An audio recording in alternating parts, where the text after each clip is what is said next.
Hello, everyone, and welcome back to AuthorStory. I am your host, Alexander Lim, and this episode's featured book is Unlock Your Career Success Knowing the Unwritten Rules Changes Everything, which you can check out by clicking on the Amazon link in the video description below. The author, Christine Brown-Quinn, has worked in the corporate world for 3 decades before shifting to coaching others, particularly women, on how to succeed in the business world, something which she, as a former managing director in international finance, is pretty well qualified to do. So, Christine, welcome to Author Story. Thank you very much for being with us. Thanks for inviting me. You're welcome. So, Christine, first off, a little bit about yourself, or perhaps more relevantly with your career. 30 years in the corporate world is going to give you a lot of experience in business, and certainly you're becoming a managing director in international finance. Can you give us a brief summary for your career? The highlights will do. Yeah, no, absolutely. So I originally am from the U.S. and I did a bit of a career pivot, a number of decades ago, doing an MBA in international finance, and that got me to London. So I've now been working and living in London for 25 years, a long time. So Right. absolutely love my career in banking. And the interesting thing is I kind of was part of a whole wave of professionals, particularly Americans, that were recruited into London to build up its financial sector. So this is a really good background because it explains kind of why I do what I do now in terms of coaching women and writing books about career success in tough environments. And I would have never guessed that I would ever leave banking. So let Right. me walk you through very quickly how I got to this place. Sure. So I was post the financial crisis. This was about 2010. Mm-hmm. The bank I was working at was launching a women's network.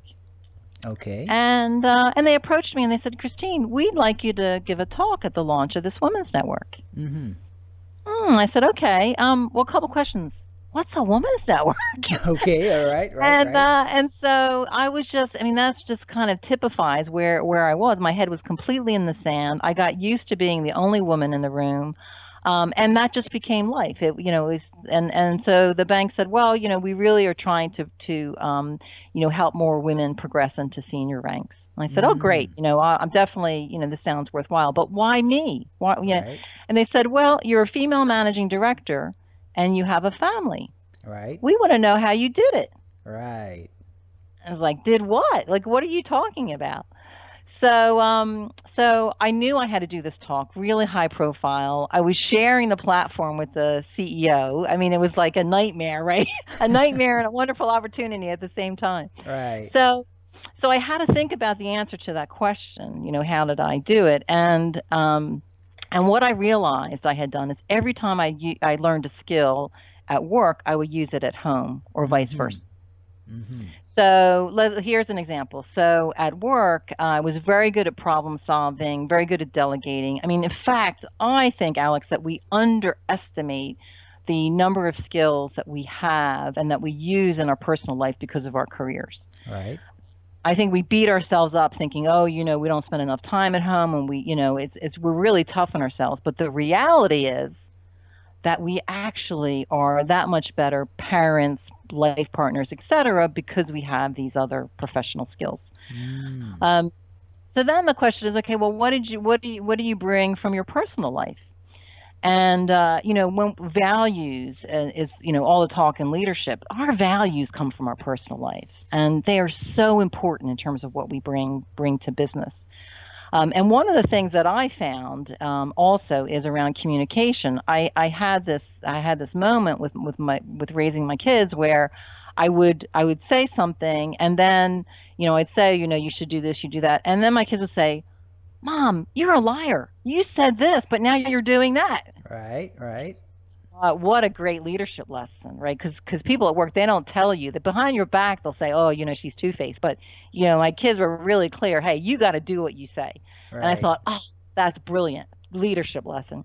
So I did this talk at the launch of this network, and I really had an aha moment. A little voice in my head said, Christine, this is what you should be doing now. You need to be sharing with other women about how to enjoy their careers, how to enjoy that progression, and also how to enjoy your personal life, and that the two actually can complement one another. And I'm a realist, Alex.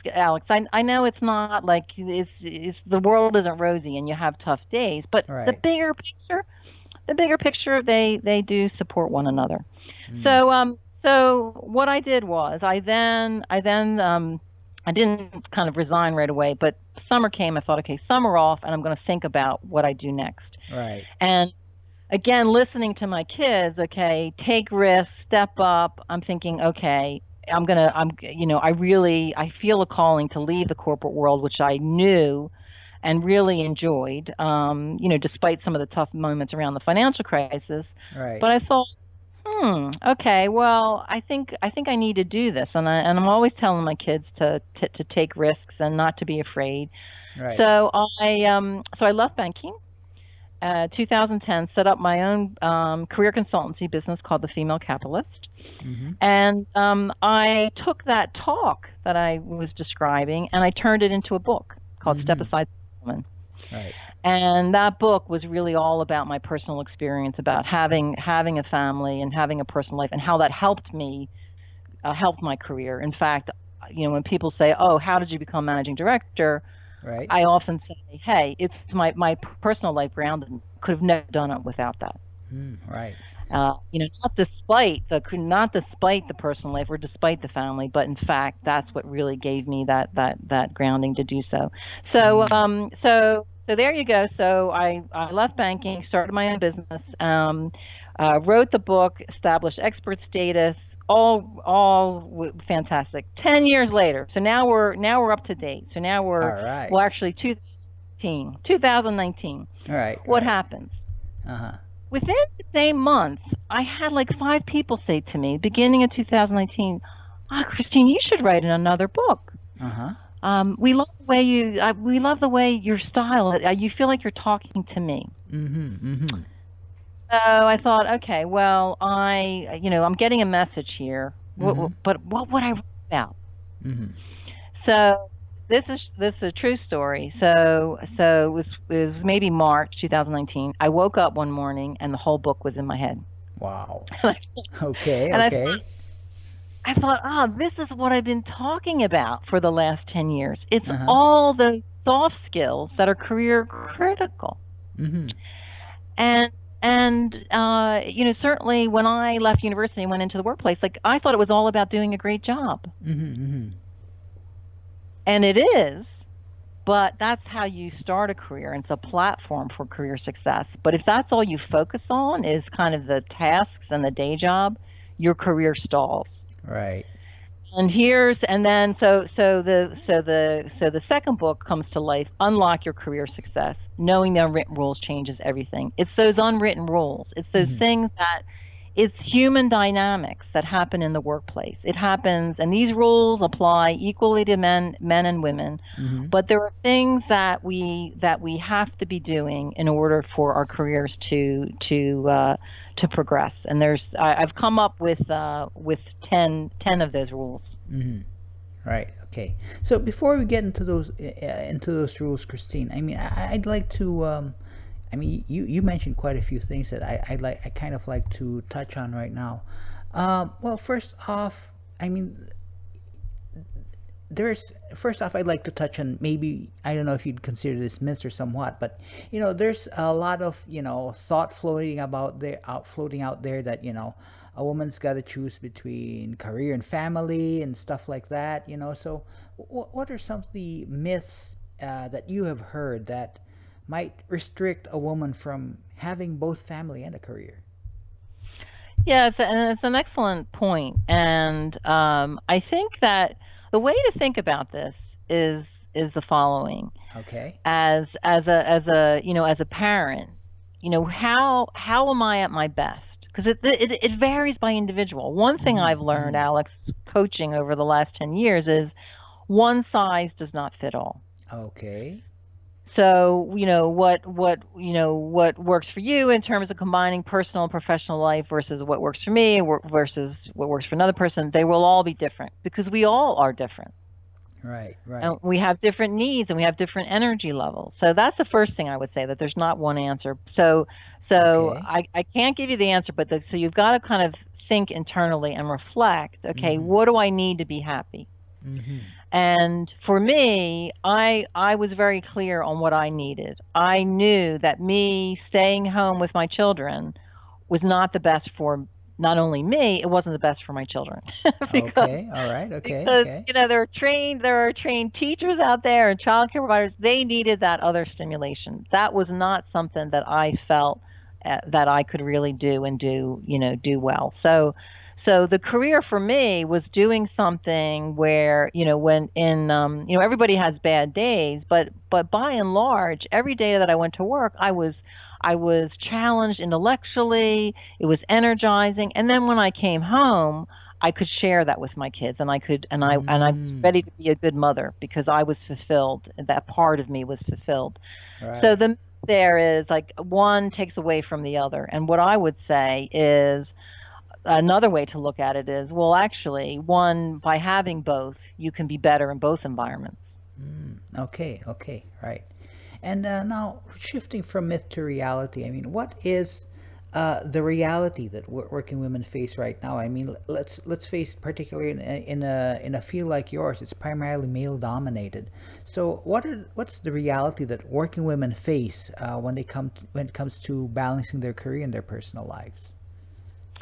Well, I think it's less about that and more about what I'm seeing is there's a lot of mismatch in culture Ah. where for women going into the workplace, they want to feel good about the value that they're bringing. They want to feel good about their organizations, Mm-hmm. Mm-hmm. and they want to be working in a way that feels, quote, more natural to them. Mm-hmm. And what I see is that there's often this mismatch where they look up and they say, okay, well, where are my leadership role models? Where are the leaders who I think are leading in a way that is bringing people along, that's getting the best out of people, where people are encouraged to share their views and collaborate.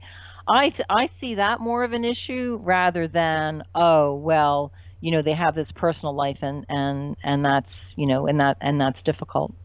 Okay, well, that's definitely a different way of looking at it. I mean, the common misconception is like,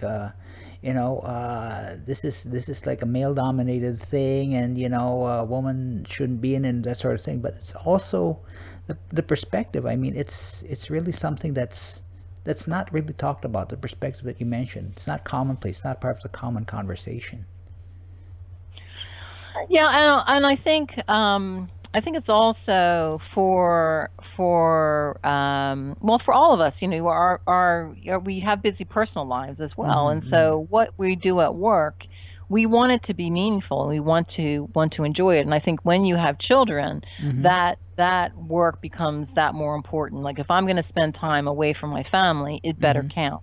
And that's Right. why I think again that culture piece is so important. Right. Okay. Okay. All right. So, let's talk a little bit about what you're doing now. The female capitalist. You're known as a female capitalist. You coach women with your techniques and methodologies. Um, it's I don't know how to put this. Is there any particular audience that you speak to, or do you like is your message for like women in general? It's for women in generally the kind of sweet spot for me is for women in corporate environments. Uh-huh. Okay. Because that's where I come from. So in terms of navigating those environments, and in terms of navigating maybe some of those cultural issues, and establishing a style and a leadership style that works for you, they're all things that I have personal experience with, and so that's really how I feel I can add value to clients. Very much helping them think through things through asking the right questions, but Mm-hmm. also Mm-hmm. letting them know that, and this gives them confidence that, hey, you're not alone. This All is right. just is what the beach is like. It's Right. nothing personal. Right. Okay. Can you give us a story or maybe a case study of someone you've helped who really improved in her career after you coached her? Just to give our listeners an idea of what's possible out there. Mm, mm. Sure, sure. So one of the clients, and I mentioned this in the book as well, Mm. Candida. She works for a technology company, Mm-hmm. and this is a classic example of somebody who has worked very hard. And the thing is, working hard, it helps us kind of get on that ladder and progress and start to get to grips with what's happening in the organization. But very quickly, unless we're doing other things, our career stalls and we Right. get stuck. So with Candida, she'd been working for 15 years and she was stuck at manager level. The next level up was senior manager, and Right. she was stuck at the manager level for a number of years. Okay. And we met actually through a online webinar. And she said, I'd really like some coaching. So what I said, okay, is, well, what are you really interested in? She was doing kind of the vanilla part of their business, this technology company, and she said, Mm-hmm. well, the interesting thing is we have a digital startup area, and I think that would be really interesting to transition into that. All right. I said, great. Well, now that's really a big piece. If you have an idea of what you're interested Mm. in, that's really good. You have some clarity around that. And she said, well, but the problem, Christine, is I don't know that person, and it's a new area, and I said, okay, well, Candida, do you know anybody that knows who heads up that area? Oh Right. yeah, I know somebody. I know somebody. I said, okay, well, there's where you start. Networking. I talk about networking as the bridge to the future. Mm-hmm. Absolutely critical. Mm. Even in today's world where a lot of jobs are posted, networking is really how to find that role and shape a role in the way that you want. Right. So anyway, she says, okay, so she talks to her contact, or her contact gives her a little insight about what's going on, and she goes, okay, here's the deal, Christine. I found out that in this new area, the area is growing really quickly, and she's just not sure what's happening, what kind of conversations are happening, and what kind of new startups are interfacing with us, and so the information's all over the place. I said, Okay. okay, Okay. okay, well, that's interesting. Candida, do you have any ideas about how you could help this person? Oh yeah, yeah. I could come in. I could create a database. I could create reports. I could make sure that the organization is talking to one another and be really, we could really get this digital startup area going. Right. I said, okay. Well, here's the deal. Contact this person. Make sure that the subject line in your email captures what you can do for that person, Mm-hmm. and say you'd like to set up 15, 30 minutes max to talk through some of your ideas. Right. Right. So here she's thinking, oh, I don't know anybody, and gosh, how do I approach this person? And so, but the key is, okay, what does she need? So she crafts the email, says something like, ideas around reporting for your area or whatever, Mm-hmm. and within the day she gets an email back to say, yeah, let's meet. Mm-hmm. And so she meets the person, and they have a conversation. And I coached Candida to say, okay, you need to be asking further open-ended questions to get an idea of what it's, where's the pain point, what are the challenges this person is having, so you can get even more detail about Right. how you can help. So she did, and she ended the meeting to say, hey, why don't I put together a proposal about how to take things forward, Mm. how I could help. So that's what she did, and she now works in that area, and she said to me, Christine, it's amazing. I Wow. didn't know anybody, there was no role, and there was no budget, and here I am in that role. Nice. Nice. Nice. So it's all about, we sometimes we think about, in terms of getting that even that promotion or that next role, we feel like we have to sell. Right. But just like in sales, the best way to sell is to understand the need of the client or the consumer and then Mm-hmm. address the need. That's what selling's about. It's about helping others. Right. Okay. Well, all right. So that's I mean that's definitely another way of looking at how to progress one's career. I mean, uh, and that's again that's not really commonly talked about or commonly thought of when people go into a career or want to advance their career. No, absolutely, absolutely. And I think also that in today's business environment, everything, the pace of change is incredible, and new challenges, technology, and now the virus, their business is the pace of change is unprecedented. Right. And my rule number one is claim your career. And this is really Mm-hmm. Candida's advice. No, you want to take ownership. Your Mm-hmm. manager's not responsible for your career. HR is not responsible for career. Mm-hmm. You're responsible for your career. You're the one.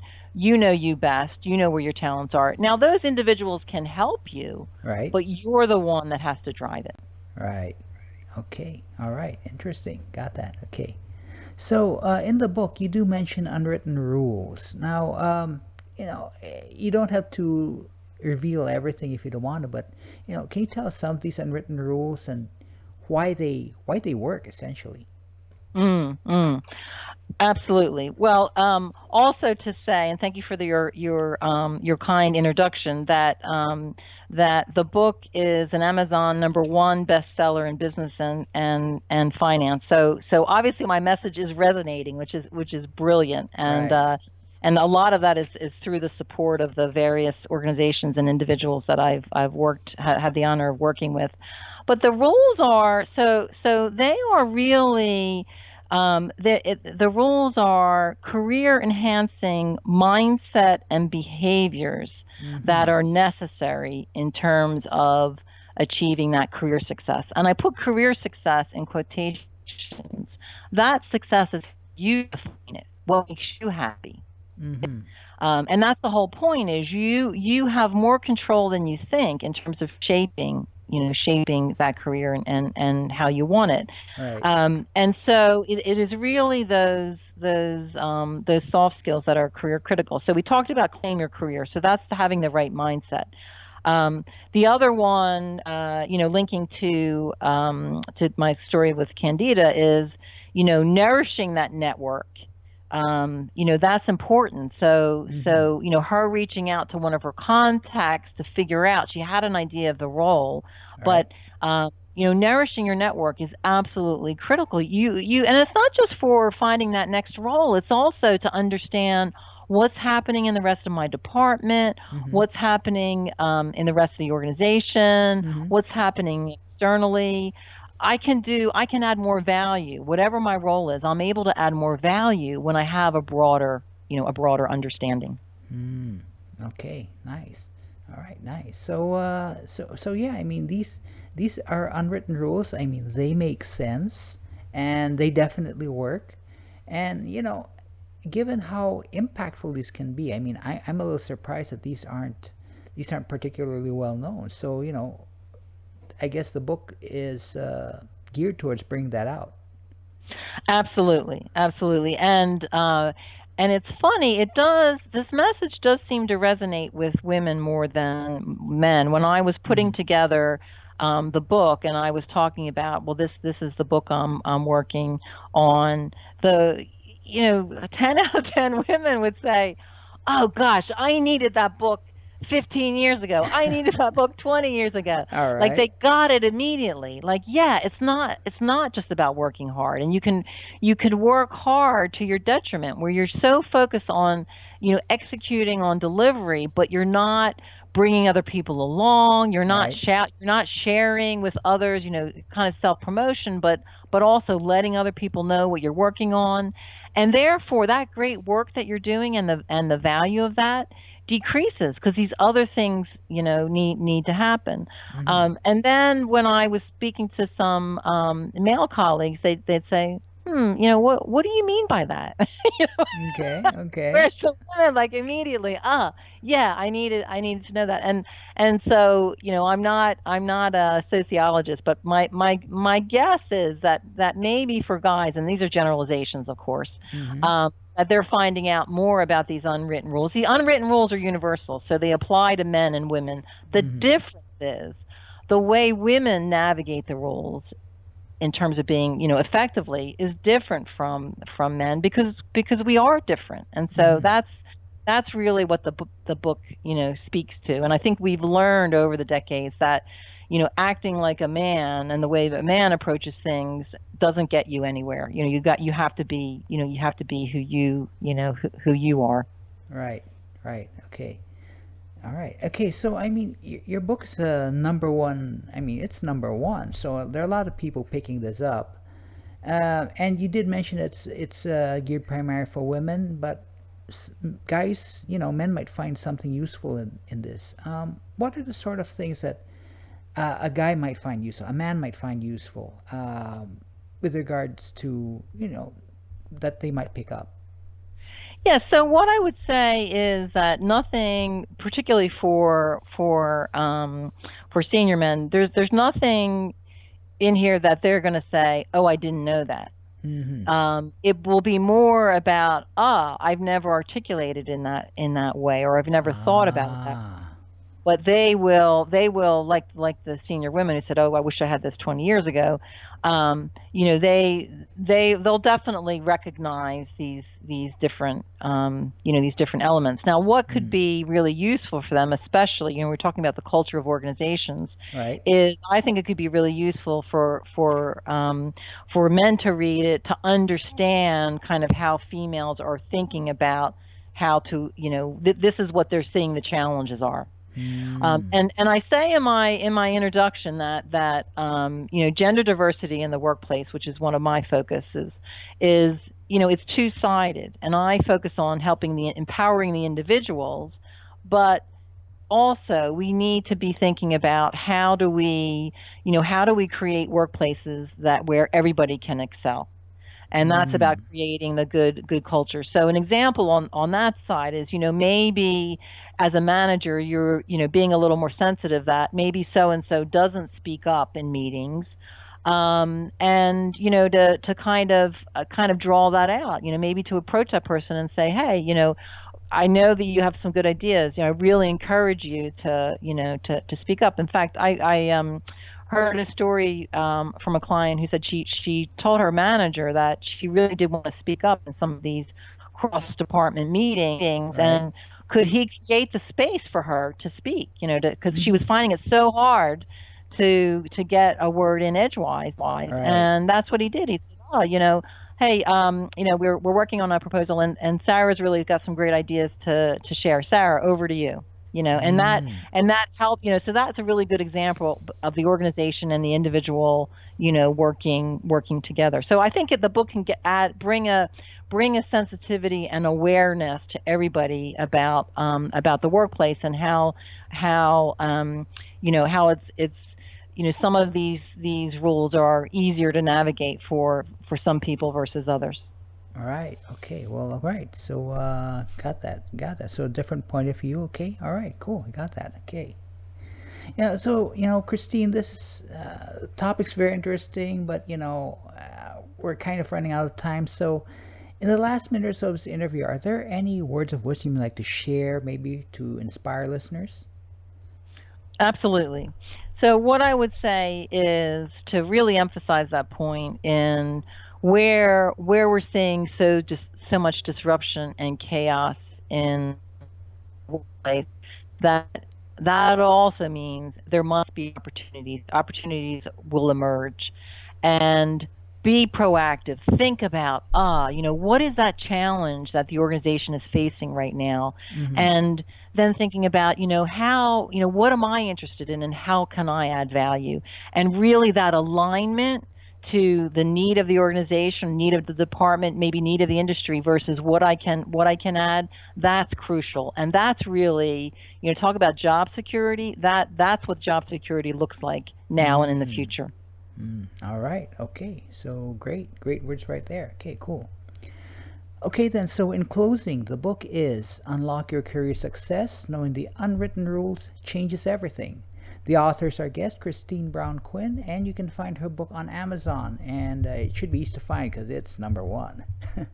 So, Christine, thank you very much for being an author story. Thank you very much for, introducing us to, well, essentially another way of looking at things. My pleasure. Great to be with you today. You're welcome. Okay, so everyone, check out Unlock Your Career Success along with all the other great books we've got on our channel. So see you guys next time on Author Stories, where we speak to another great author about their great book.